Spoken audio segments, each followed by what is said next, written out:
দিদি এদিকে কাজ সারছে, মোচাটা কিভাবে কাটি একটু দেখিয়ে দিন না। হা কপাল, এত বড় ধাড়ি মেয়ে হয়েছে এখনো মোচা কাটতে পারো না? হুঁ, তোমার মামি তাহলে একদিন কি শিখিয়েছেন তোমাকে? দেখে না, আমার ভীষণ কষ্ট হয়। কেন কষ্ট হয় কেন?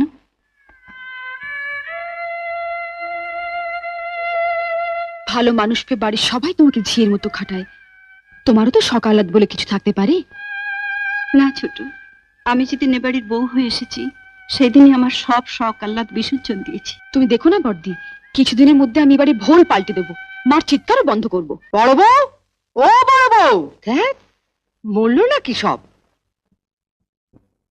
কিছু বলছেন মা? না তোমাকে না, বড় বউকে ডাকছি। ও কোথায়? রাজুর খুব জ্বর হয়েছে মা, মাথায় জলপট্টি দিচ্ছে। বাড়ির কাজকর্ম ফেলে ছেলেকে নিয়ে পড়ে থাকলেই চলবে? সব কাজ তো আমি করছি মা, উনুন ধরাচ্ছি, এক্ষুনি চাপাবেন। আর তরকারি কাটা, রান্না করা? আপনি তো বসেই আছেন মা, তরকারির ঝুড়িটা দিয়ে যাচ্ছি, কি কি রান্না হবে কেটে রাখবেন। আমি আমি তরকারি কাটবো? শুনছো শুনছো, তোমার ছোট বউর কথা শুনছো? নাকোটার কি আছে, বাড়ির বউরা দিনরাত খেটে মরবে আর আপনি পায়ের উপর পাতুলে বসে থাকবেন? সংসারটা শুধু আমাদের একার নয় মা, আপনারও। তাই বলে আমি দিনরাত শুধু মুখ নাড়লেই হবে না মা, হাত পাও একটু নাড়ুন, নইলে কিন্তু বাতে ধরবে।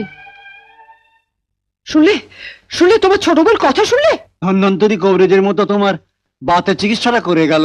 ওহ, ও যদি আমার চোখের চিকিৎসাটা করতে পারতো।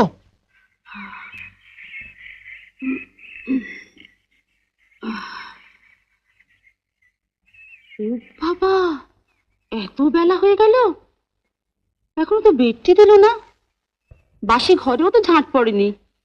আশ্চর্য, দিদি করছেটা কি এতক্ষণ? আজ রাজুর জ্বরটা কিছুতেই কমছে না। অফিস থেকে ফেরার পথে ডাক্তারবাবুকে একটা খবর দিও তো। ঠিক আছে।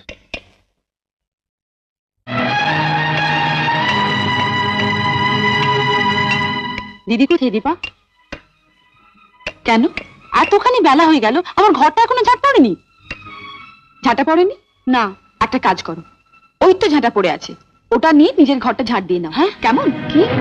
আমি ঝাঁট দেবো? তবে কে দেবে? এতদিন যে দিয়ে এসেছে বড়দি। তোরা এমন চেঁচামেচি শুরু করেছিস যেন ঝাড় দেওয়াটা কেবল ঝিয়েরই কাজ। কেন, বাড়ি বউয়েরা ঝাড় দিলে কি তাদের জাত যায়? তাই বলে আমি ঝাড় দেবো? আমার স্বামী যেখানে সংসারে মাস গেলে 800 টাকা দেয়। তাহলে তোমাদের যুক্তি অনুযায়ী এই কথা দাঁড়াচ্ছে যে যার স্বামী সংসারে যত কম টাকা দেবে তার স্ত্রীরই ঘর ঝাড় দিতে হবে।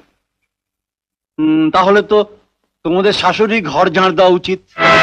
না না না, মা হচ্ছেন দেবী, মা কেন ঝাড় দেবেন? তাহলে ঝাঁটাটা আমাকেই দাও, এই সংসারের জন্য তো অনেক করলাম, এটাই বাকি ছিল।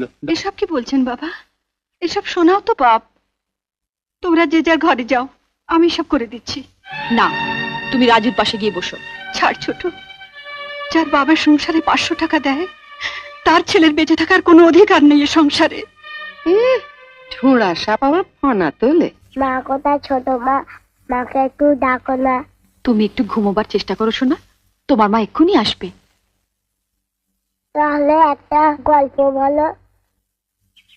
গল্প?